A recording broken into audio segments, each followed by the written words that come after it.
nervioso autónomo.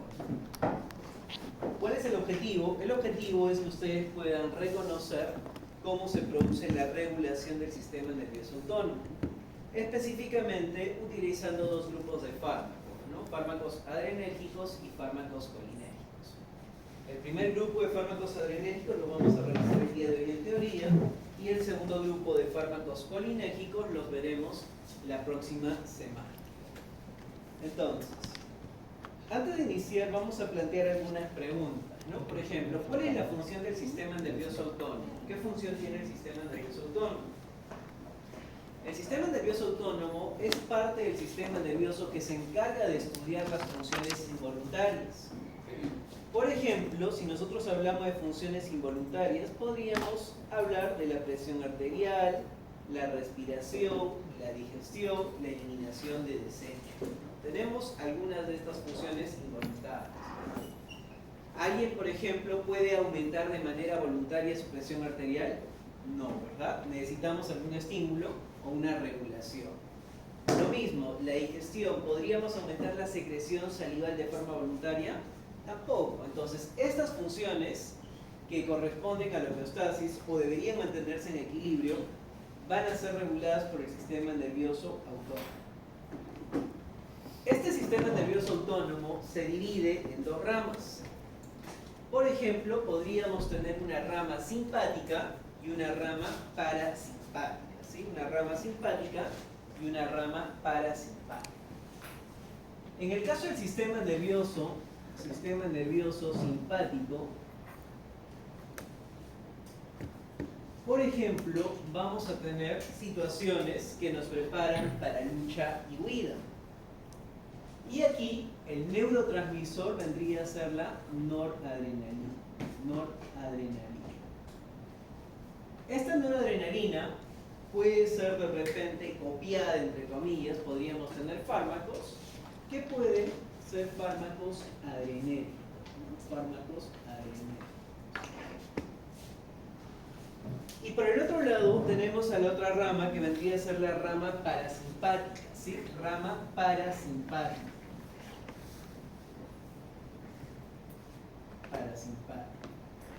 Cuyo neurotransmisor va a ser la acetilcolina, ¿sí? La acetilcolina.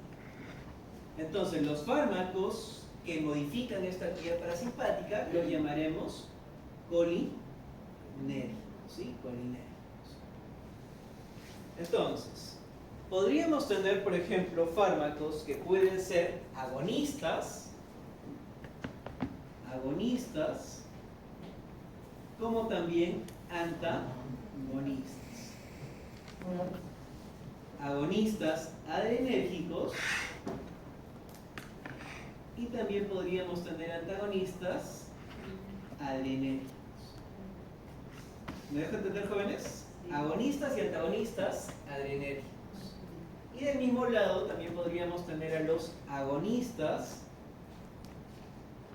colinérgicos y también a los antagonistas colinérgicos.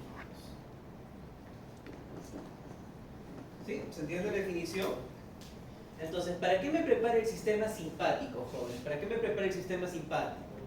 Para lucha y huida, para situaciones de lucha y huida. Y el sistema parasimpático para condiciones de reposo y digestión, ¿no? Entonces hay fármacos que pueden mimetizarlos, como podrían ser los agonistas, o de repente pueden generar un efecto opuesto, un antagonista. Dentro de las funciones, por ejemplo, ¿qué debería producir el sistema simpático? El sistema simpático, si hablamos de estas funciones que hemos comentado, por ejemplo, pueden aumentar la presión arterial, mejoran la respiración, pero por el contrario, en condiciones de lucha y huida, ¿necesito digerir? No, disminuye la digestión, el peristaltismo, y también disminuye la eliminación de desechos. Pero si cambiamos la situación, ahora me encuentro en situación de reposo y digestión, ¿qué va a pasar con todas estas enzimas, con todas las secreciones? Aumentan. Lo mismo, los desechos también pueden ser eliminados de manera adecuada. ¿Y mi presión arterial qué va a suceder? puede disminuir conjuntamente con mi respiración. Entonces vamos a hacer una breve revisión sobre los receptores, ¿sí? Sobre los receptores. Por ejemplo, esta noradrenalina puede actuar en receptores alfa o beta adrenérgicos. En cambio, la acetilcolina va a actuar en receptores muscarínicos. Entonces, jóvenes, veamos la ubicación de los receptores alfa adrenérgicos. Por ejemplo, ¿dónde encontramos los receptores alfa 1? Los receptores alfa 1 los encontramos en estas 5 ubicaciones. Pero de todas estas, ¿cuáles nos interesan? Por ejemplo, los tenemos aquí en la pizarra. En el músculo liso vascular, porque me va a producir, ¿qué cosa? Vasoconstricción. Significa que si yo libero noradrenalina y se une a alfa 1, ¿qué va a producir? Vasoconstricción. Por ejemplo, también encuentro estos receptores alfa 1 en el músculo radial de la pupila. ¿Y qué pasa si esta noradrenalina se une, ¿sí? Se une al receptor alfa 1? ¿Qué va a producir en el músculo radial de la pupila? Midriasis, una pupila mucho más grande. Adicionalmente podríamos encontrar, por ejemplo, en el músculo liso genitourinario, en los esfínteres, generando contracción, ¿no? Para evitar la micción. O también en el músculo liso intestinal, reduciendo el peristaltismo. Pero como dijimos, las dos más importantes son estas de aquí. Vamos con la ubicación de los receptores alfa 2. Alfa 2, ¿dónde encontramos alfa 2? Alfa 2 nosotros podríamos encontrar en las células beta del páncreas. ¿Y qué es lo que producen estas células beta del páncreas? Reduce la secreción de insulina, ¿sí? Reduce la secreción de insulina. Por lo tanto, si la insulina está disminuida, tengo más glucosa disponible, ¿no? Para luchar, para huir. Podríamos encontrarla, por ejemplo, en las plaquetas, promoviendo la agregación plaquetaria en el músculo liso vascular, produciendo vasoconstricción. Pero otra ubicación, además de las células beta del páncreas, que es muy importante, ¿cuál sería? Terminaciones nerviosas presinápticas, ¿sí? Terminaciones nerviosas presinápticas. ¿Y qué es lo que hacen en este receptor? Lo que realizan es feedback del tipo negativo, ¿sí? Feedback del tipo negativo, o retroalimentación negativa. ¿Sí? Feedback del tipo negativo. Entonces, ¿por qué se da feedback negativo? Por ejemplo, aquí vemos en este gráfico una primera neurona, un órgano. Los receptores pueden encontrarse usualmente aquí a nivel postsináptico, después de la sinapsis. Pero ¿qué receptores encontramos a nivel presináptico, jóvenes? A nivel presináptico, en esta primera neurona. Alfa 2. Entonces, cuando se libera la noradrenalina o norepinefrina, estimula a estos receptores. Pero también podría estimular a alfa 2, y ¿qué es lo que hace? Un mecanismo de autorregulación. Impide que se siga liberando mayor cantidad de norepinefrina.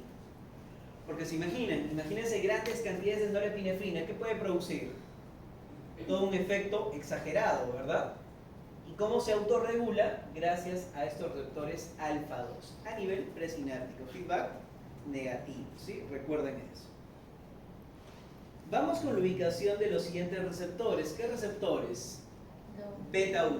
¿Dónde encontramos beta 1, jóvenes? ¿Dónde encontramos? ¿Qué órgano es este?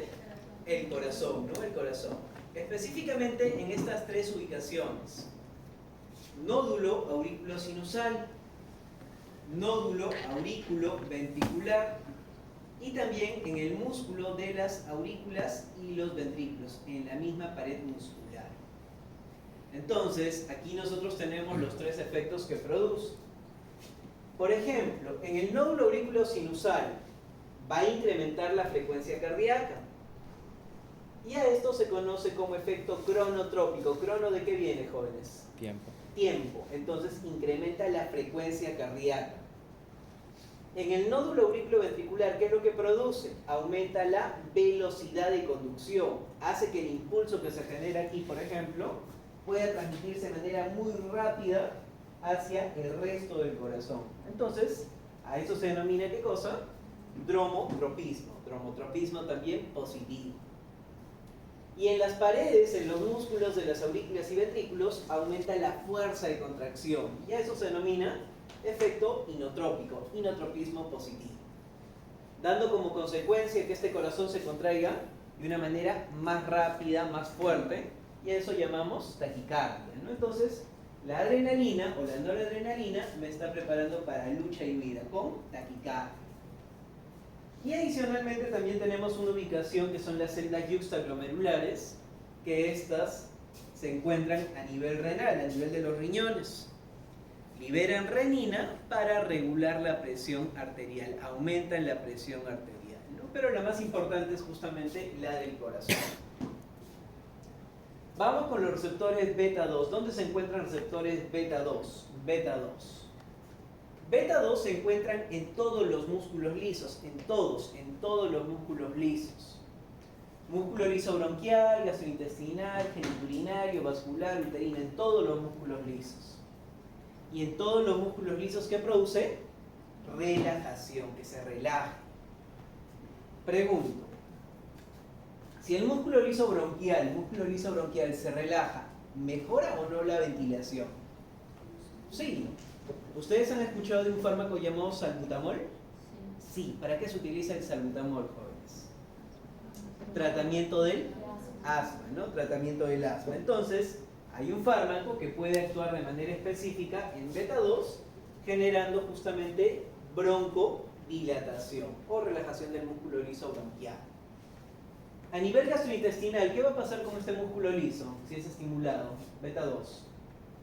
¿Va a haber mayor contracción o menor contracción?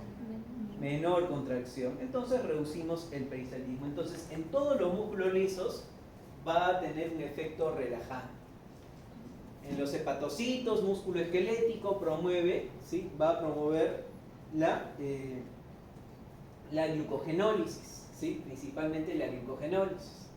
Y a nivel de las terminaciones nerviosas presinápticas, va a promover el feedback del tipo positivo, ¿sí? Feedback positivo. ¿Se acuerdan dónde veíamos feedback negativo, jóvenes? Alfa 2 era feedback negativo, pero ahora tenemos en beta 2, ¿qué cosa? Un efecto de feedback positivo. Entonces, ¿qué hará el feedback positivo?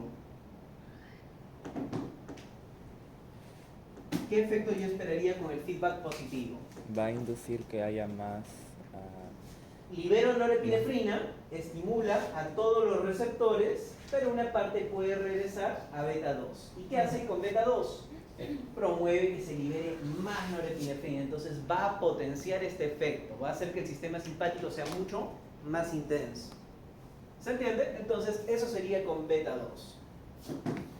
Y finalmente tenemos a los receptores beta 3, cuya ubicación van a ser los adipocitos. ¿Y qué es lo que producen los adipocitos? La lipólisis. ¿Sí? Lipólisis. ¿Se entiende? Entonces, esas serían las ubicaciones del sistema simpático. ¿Qué nos faltaría? Si ya hemos revisado el sistema simpático, ¿qué nos faltaría? El sistema parasimpático. ¿Cuál es el principal neurotransmisor del sistema parasimpático? Acetilcolina. Acetilcolina. ¿En qué receptores actúa? Ahora sí, receptores muscarínicos. Aquí nosotros tenemos receptores muscarínicos desde M1 hasta M5. Por ejemplo, tenemos receptores M1 en los ganglios autonómicos. Y estos son los ganglios, jóvenes. Estos son los ganglios autonómicos. Por ejemplo, ganglio ciliar, ganglio esfenopalatino, submandibular, ganglio óptico. Pregunta, posterior a ello, ¿qué órganos están siendo inervados? ¿Qué observamos ahí? ¿Qué órganos? ¿Qué cosa es la glándula parótida? Glándula parótida, ¿qué secreta? Saliva. Glándula submandibular, saliva. Glándula lacrimal, lágrimas. Entonces, pregunto, si yo libero acetilcolina y estimulo estos ganglios autonómicos, ¿qué va a suceder? Va a haber mayor secreción glandular, ¿no? Entonces, ahí encontramos receptores M1. Y la otra ubicación en el sistema nervioso central, generando potenciales postsinápticos excitatorios. Mejora la respuesta excitatoria. Pero lo más importante vendría a ser ganglios autonómicos. M2, ¿dónde se encuentra M2? ¿A quién se parece, jóvenes? M2, ¿a quién se parece? ¿A quién se parece? A beta 1. Si aquí beta 1 me generaba efectos positivos, que creen que produzca M2, si es todo lo contrario, todo lo negativo. Por ejemplo, tenemos en el nódulo aurículo sinusal efecto cronotrópico negativo, cronotropismo negativo. En el nódulo aurículo ventricular, este nódulo aurículo ventricular que mejoraba la velocidad normalmente, ¿qué va a hacer M2? Va a disminuir la velocidad. En los músculos de las aurículas y ventrículos, ¿qué va a hacer? ¿Qué es lo que va a producir la aceticolina? Disminuir la fuerza de contracción. Efectos trópicos negativos. Ok, entonces M2 es todo lo contrario a beta 1. Vamos con M3, que es el más abundante, el más extenso. Por ejemplo, M3 se encuentra en todos los músculos lisos. ¿A quién se parece? Todos los músculos lisos. Se parece bastante a beta 2. Si en beta 2 producía relajación, ¿qué esperaría en M3? Contracción. Por ejemplo, músculo liso bronquial. Broncoespasmo o broncoconstricción. ¿Qué pasará con el músculo liso intestinal? Ahora sí, mayor peristaltismo. ¿Qué pasaría, por ejemplo, con las paredes de la vejiga? Músculo genitourinario. También se contrae y eso induce a la micción. Recuerden, parasimpático, ¿para qué me preparaba? Reposo y digestión, ¿no? Reposo y digestión. También la vamos a encontrar en todas las glándulas secretoras. Glándulas lacrimales, jóvenes. ¿Qué va a pasar? Fin de ciclo. No, ¿verdad? ¿Qué va a pasar si fuesen glándulas lacrimales? Va a haber mayor secreción de lágrimas. Salivales, mayor producción de saliva. Glándulas respiratorias. ¿Qué va a pasar? Va a haber mayor producción de moco. Glándulas digestivas.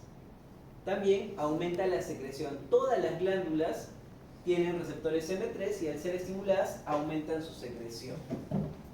Por ejemplo, también encontramos en el músculo circular de la pupila. ¿Y aquí qué me produce? Miosis, ¿no? Miosis.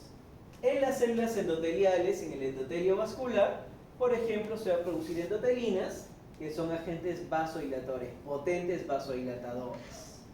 ¿Se entiende? Entonces, M3 es el que tiene más ubicaciones, tiene una mayor extensión. Y finalmente tenemos M4 y M5, que se encuentran en el sistema nervioso central. M4, reduciendo el dolor, generando un efecto analgésico, y M5, facilitando la memoria, ¿no? Entonces, esas serían las ubicaciones de los receptores. Entonces, jóvenes, basándonos en ello, ahora vamos a ver un video de nuestra práctica, ¿sí? En conejitos, ¿sí? Vamos a ver unos videos sobre conejitos, a los que se les ha administrado algunos fármacos. Por ejemplo, vamos a tener aquí al conejito al cual se le administró pilocarpina, se le administró atropina.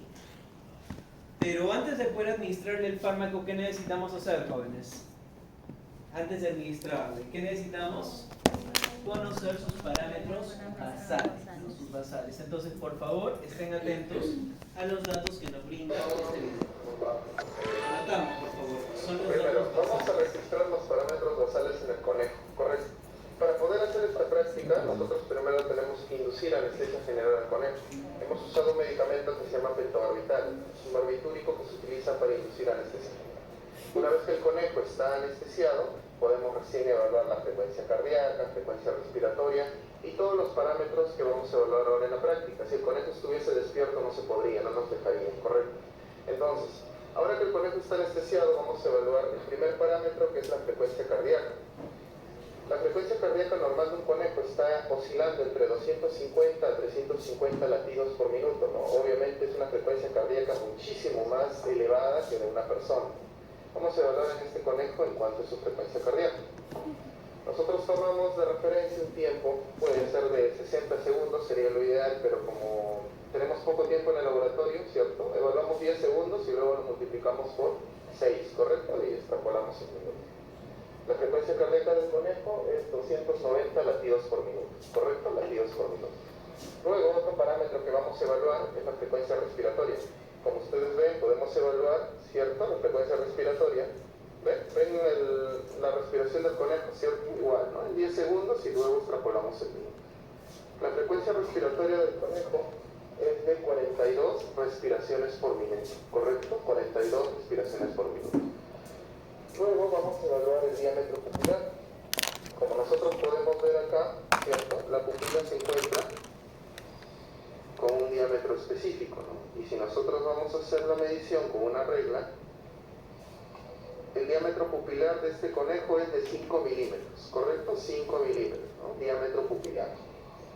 Luego vamos a evaluar el volumen salival, ¿no? Hemos colocado en una superficie plana al conejo para poder colocar acá un beaker, ¿cierto? Un beaker de 20 mililitros para poder evaluar cuánto de saliva produce el conejo en un tiempo de 5 minutos. Vemos que en todo este tiempo que ha pasado, el conejo no ha producido, ¿cierto?, ni 1 mililitro de saliva, ¿no? Entonces nuestro basal de saliva es de 0 mililitros. Otro parámetro que vamos a evaluar es el peristaltismo. Lo podemos evaluar de dos maneras.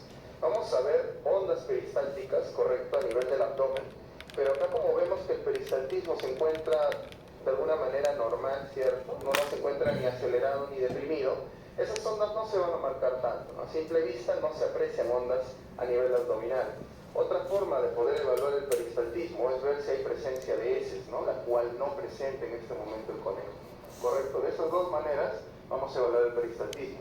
Si el peristaltismo estuviera acelerado, ¿cierto?, estuviera incrementado, veríamos esas ondas peristálticas y también veríamos presencia de heces, ¿correcto? Entonces el peristaltismo lo consideramos como negativo, ¿correcto? Sibilancias. Las sibilancias son precisamente los ruidos que se pueden apreciar por el acúmulo de moco y la reducción del diámetro de las vías aéreas.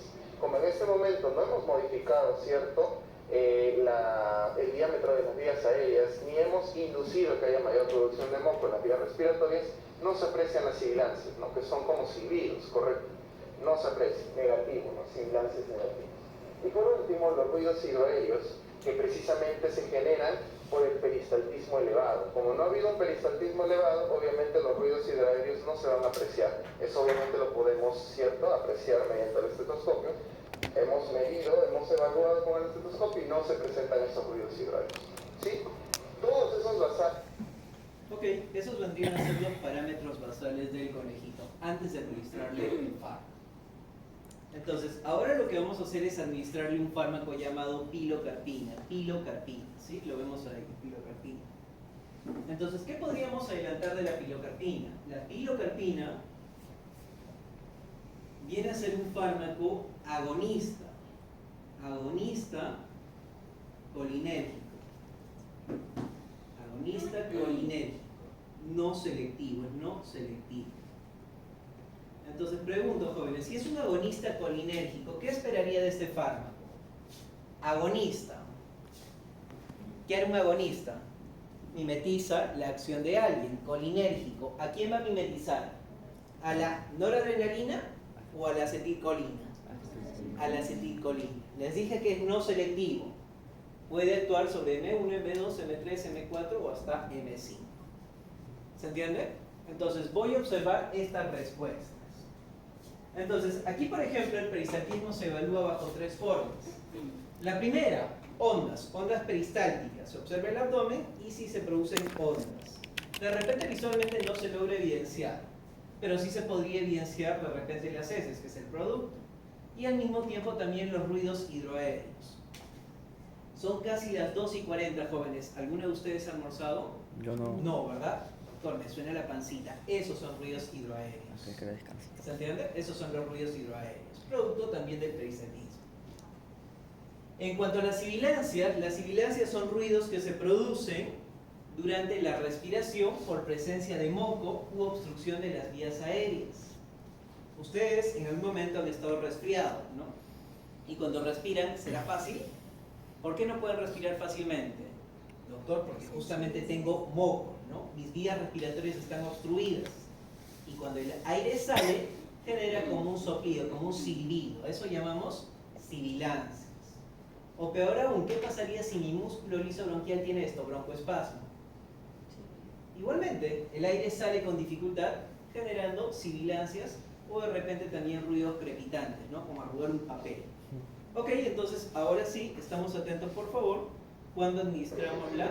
Bueno, vamos a administrar el primer fármaco, que es la pilocarpina, ¿correcto? Con la utilización de pilocarpina deberíamos aumentar el tono parasimpático, ¿correcto? Vamos a usar la pilocarpina. Para utilizar la pilocarpina vamos a administrarlo por vía intramuscular.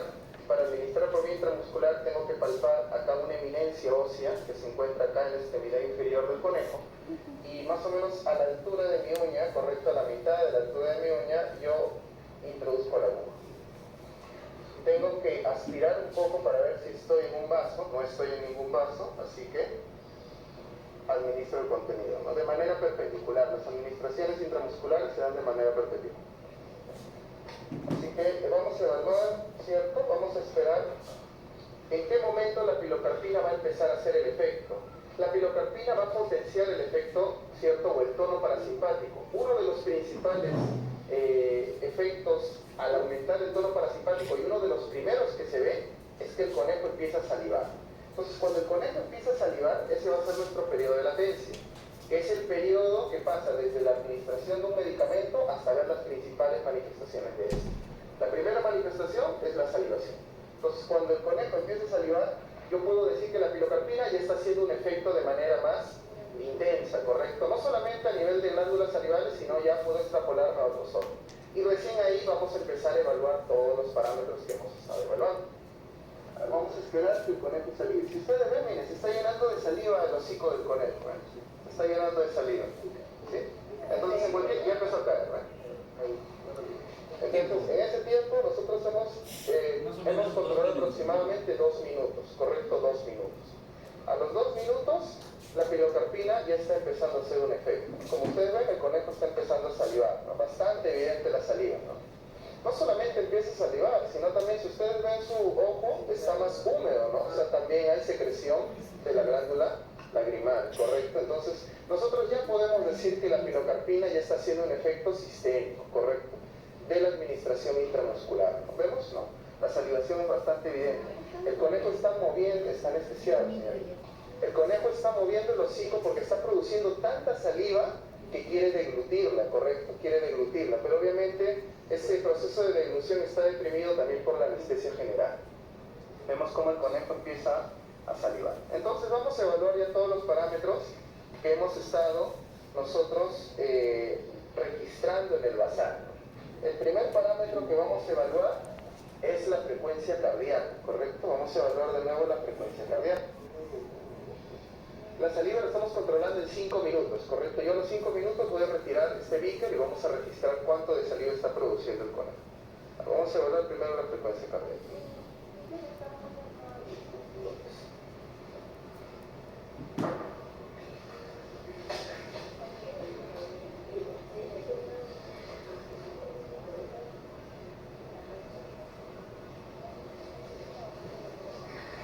La frecuencia cardíaca registrada es de 140 latidos por minuto, ¿correcto? 140 latidos por minuto. Ahora vamos a evaluar la frecuencia respiratoria, que no podemos ver la frecuencia respiratoria, ¿no? El número de respiraciones que tiene el conejo en un minuto.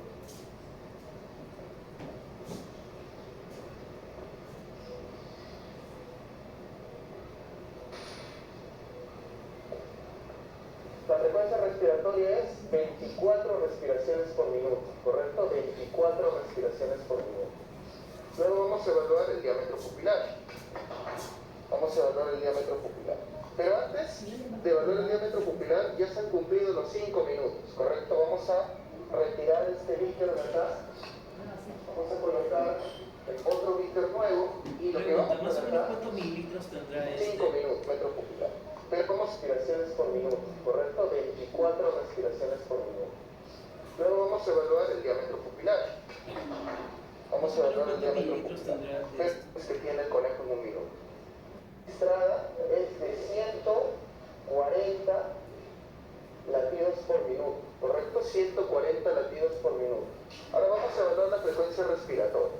Que no podemos ver la frecuencia respiratoria, ¿no? El número de respiraciones que tiene el conejo en un minuto.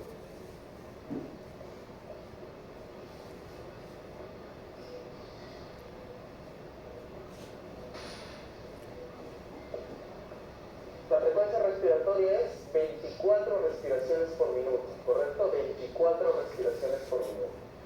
Luego vamos a evaluar el diámetro pupilar. Vamos a evaluar el diámetro pupilar.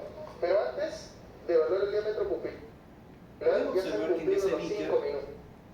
Aproximadamente este beaker tiene una capacidad de más o menos 50 mililitros. ¿Cuánto será el volumen que se encuentra en la parte de abajo? 5, aproximadamente 5, ¿no? No lo hice en el video, pero aproximadamente 5 mililitros. Entonces anotamos de que si hay un volumen aproximado de 5 mililitros. Retirar este beaker de acá. Sí, ahí se ve un poquito más Vamos a colocar pero son más o otro menos 5 beaker nuevo mililitros. y lo que vamos a registrar es este volumen de acá. Lo colocamos ahí para que no se esté llenando de saliva de la mesa. Este volumen vamos a registrar. Entonces vamos a ir midiendo el diámetro pupilar, ¿correcto? El diámetro pupilar, vamos a evaluar, hemos visto que el diámetro ha aumentado o ha disminuido. Ha disminuido, ¿no? Ha disminuido, ¿no? Vamos a evaluar, ha disminuido aproximadamente 4, ¿no? 4 milímetros, ¿correcto? Posiblemente mediante medicamento está más tiempo haciendo efecto, vamos a ver que este diámetro se va a reducir más. Así que de repente, de acá a unos minutos, vamos a volver a evaluar el diámetro y vamos a ver que ha disminuido más. Entonces, por el momento ha disminuido a 4 milímetros, ¿correcto? A 4 milímetros. Otro parámetro que vamos a evaluar es el volumen salival, bueno, que el doctor ya lo está evaluando, es el peristaltismo. Vamos a evaluar el peristaltismo. Este efecto peristáltico demora un poco más, ¿correcto? Demora un poco más, ¿no? A ver, ¿se ve presencia de heces? Todavía no, ¿no? Eso depende también mucho si el conejo ha comido o no ha comido. Si no ha comido, entonces no vamos a ver heces por más que pase mucho tiempo, ¿no? Vamos a ver si se pueden registrar algunas ondas peristálticas a nivel del abdomen. No, todavía no. Entonces vamos a dar un poco más de tiempo para ver si se puede evidenciar.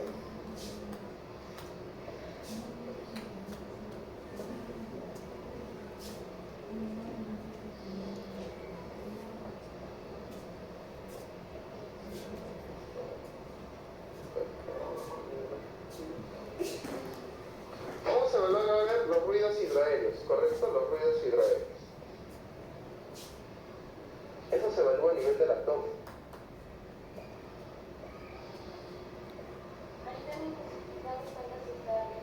Peristaltismo, claro. Ruidos hidroaéreos, vamos a colocarle 2 cruces, ya sea hay presencia de ruidos hidroaéreos. Hay movimiento, ¿cierto? Movimiento y peristaltismo, más no todavía hay evacuación, no hay heces todavía. Pero sí hay ruidos hidroaéreos, ¿correcto? Sí hay ruidos hidroaéreos. Sí, 2 cruces le colocamos, ¿correcto? 2 cruces. Y vamos a ver si hay sibilancias, todavía no se evidencian sibilancias, ¿correcto? No hay presencia de sibilancias. Vamos a darle un poco más de tiempo. ¿Y hay heces? Sí. Vemos, ¿no? Presencia de heces, ¿no? ¿Ven? Justo se acompaña los ruidos hidroaéreos, aumenta el peristaltismo y la presencia de heces, ¿no? Justo lo que estábamos comentando. Presencia de heces. Presencia de heces, entonces el peristaltismo obviamente ha sido aumentado, ¿correcto? Ha sido aumentado. Todavía no se evidencia sibilancias, vamos a dar un momento más. Y si nosotros vemos el diámetro pupilar, se ha reducido un poco más, ¿no? ¿Ven? El diámetro pupilar se ha reducido un poco más. A ese evento en el cual el diámetro pupilar se reduce se conoce como miosis, ¿correcto? Miosis. Ha habido miosis, ¿correcto? Miosis. Vamos a registrar de nuevo el diámetro pupilar. Sí, parece que 3, ¿no? Diámetro pupilar 3, ¿no? Ha reducido a 3. No creo de verdad que reduzca un poco más. Ha reducido a 3, ¿no? Diámetro pupilar 3 milímetros. Ya vamos a ver presencia. Si dejamos al conejo más tiempo, ¿qué va a pasar? A nivel de las vías respiratorias, ¿qué va a pasar? Va a empezar a producir mayor cantidad de moco, ¿no? Porque como ustedes ven, no solamente las glándulas salivales o las glándulas lagrimales son las únicas que se encuentran exacerbadas en su función, sino también las glándulas que se encuentran tapizando todo el árbol, ¿cierto? Respiratorio. Si nosotros damos más tiempo al conejo, seguramente va a formar mayor cantidad de fluido, mayor cantidad de moco. Aparte de eso, como ya vamos a ver en la explicación, la pilocarpina genera reducción del diámetro de las vías respiratorias, lo cual hace que empiece a haber esa sibilancia. Las sibilancias se pueden manifestar o se pueden escuchar mediante el estetoscopio y ya cuando ya son demasiado, ya se empieza a escuchar, ¿cierto? Sin necesidad este instrumento. Vamos a ver.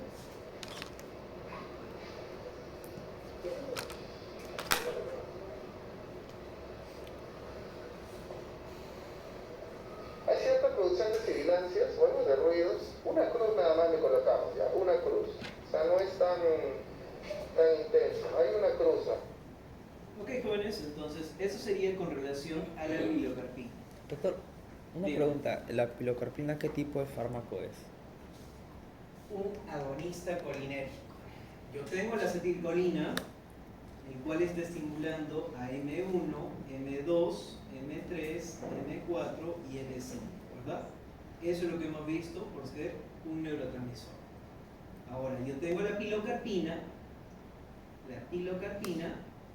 que viene a ser un fármaco de estructura muy parecida, que también puede estimular a los mismos receptores. Entonces es un agonista, porque tiene el mismo efecto de que receptores colinérgicos, receptores muscarínicos. ¿Se entiende? Sí. Por eso es que hemos visto todos esos cambios. Ahora, ¿qué vamos a administrarle a este conejito? A este conejito le vamos a administrar un antagonista. Vamos a administrarle ahora la atropina. ¿Qué es la atropina? La atropina es un Antagonista. antagonista colinérgico. Antagonista colinérgico. Doctor, ¿estaría bien dicho antagonista muscarínico también? ¿O está mal dicho?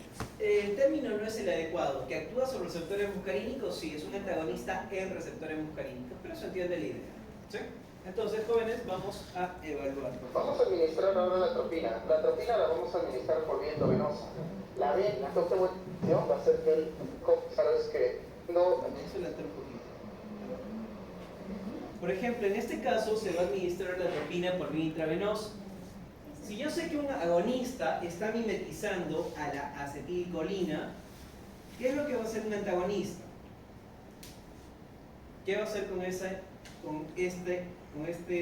neurotransmisor que se debía unir a su receptor muscarínico? ¿Qué va a pasar? Lo va a desplazar. Es una unión reversible, así que va a haber antagonismo de tipo competitivo. Por lo tanto, si yo antagonizo estas actividades, ¿qué respuestas debería esperar? Por ejemplo, la secreción. ¿Qué debería pasar con la secreción? Disminuir. Disminuir. La bradicardia que tenía el conejito, ¿qué debería pasar? Aumentar. ¿Qué pasará con la secreción, con el peristaltismo, que está muy acelerado? Se va a reducir. Entonces anotamos, por favor, esos resultados. ¿Sí? Ya colocamos la aguja en la vena y ahora empezamos a administrar el medicamento.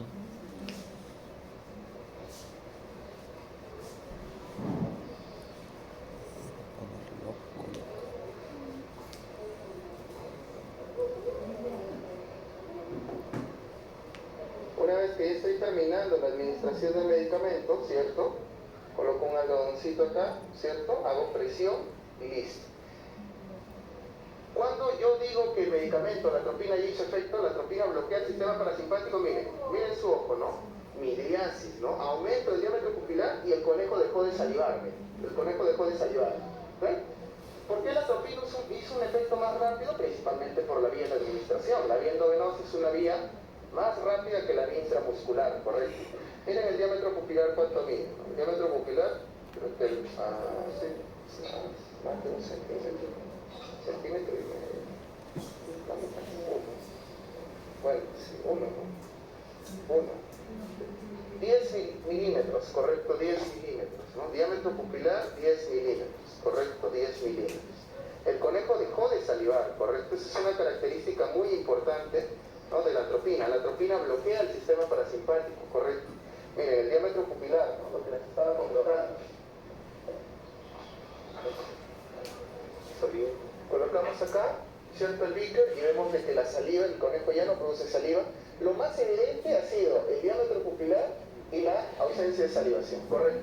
Igual como en la pilocarpina, nosotros esperamos que el conejo salivara. Acá uno de nuestros principales indicadores es que deja de salivar, porque se está bloqueando el sistema parasimpático. Vamos a evaluar entonces todos los parámetros, de nuevo. Vamos a evaluar ahora la frecuencia cardíaca, correcto, frecuencia cardíaca.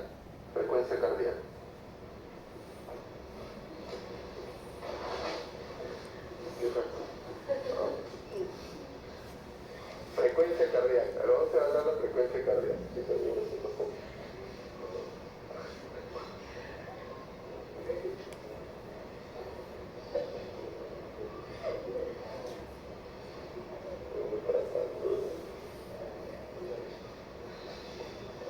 Frecuencia cardíaca, 300 latidos por minuto, ¿correcto? 300 latidos por minuto. Frecuencia cardíaca, 300 latidos por minuto.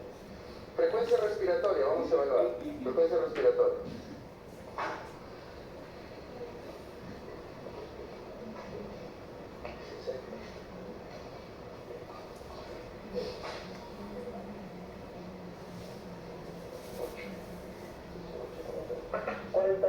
Respiraciones por minuto, ¿correcto? Si se dan cuenta, las respiraciones son más, ¿qué cosa? No son tan profundas, ¿no? Son respiraciones más superficiales, pero en mayor cantidad, ¿no? ¿Cierto? Mayor eventos respiratorios, ¿correcto? Otra que vamos a ver. Otra que vamos a ver es el diámetro pupilario que hemos evaluado, el volumen salival, 0 mililitros, ¿correcto? Volumen salival, 0 mililitros, ¿no? El conejo ya no produce saliva. 0 mililitros, ¿correcto? Peristaltismo, vamos a ver, peristaltismo. Bueno, esto es lo que dejó de defecar hace un momento y vemos que el conejo ya no está defecando, ¿no? ¿Cierto? El conejo ya no defeca, ¿cierto? Entonces, ¿qué pasa con el peristaltismo? Está mostrando peristaltismo negativo, ¿correcto? Dejó de defecar el conejo. Vamos a evaluar ruidos hidroaéreos. Habíamos evaluado hace un momento 2 cruces de ruidos hidroaéreos. Ahora evaluamos una cruz, ¿correcto? Muy leve los ruidos hidroaéreos, ¿no? Están disminuyendo, producto de que el peristaltismo también está disminuyendo. Una cruz. Y las sibilancias, no manifiesta sibilancia el conejo, ¿correcto? Una línea, ¿correcto? No hay sibilancias, ¿correcto? No hay sibilancias. Entonces, como hemos visto... Ok, jóvenes, entonces, ¿qué hemos observado cuando administramos la atropina? ¿Qué cambios hemos visto comparado con la pilocarpina? Mientras que la pilocarpina era un agonista, ¿qué es lo que produjo la atropina? ¿Qué produjo la atropina? Aumentó la frecuencia cardíaca, aumentó la frecuencia respiratoria, produjo midriasis, redujo el peristaltismo, las secreciones y las sibilancias. ¿Qué podría decir de la atropina? Que es un antagonista colinérgico. Pero por ahí todavía, si algunos son observadores, dicen, doctor, se parece mucho al sistema simpático, ¿o no? ¿Sí? Se parece mucho al sistema simpático. Va a producir, por ejemplo, aumento en la frecuencia cardíaca, va a reducir el peristaltismo, por eso también se conoce como simpático mimético. Ojo, ¿es parte del sistema simpático? No. No, pero produce efectos similares. ¿Se entiende? Y en este caso, como dijimos, es un antagonismo de tipo competitivo. Ok, jóvenes, esa sería la práctica, si no hay preguntas. ¿Sí?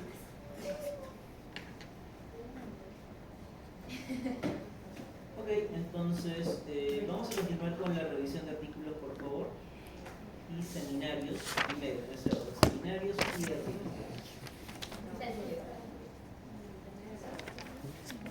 Me voy a escribir de las claves.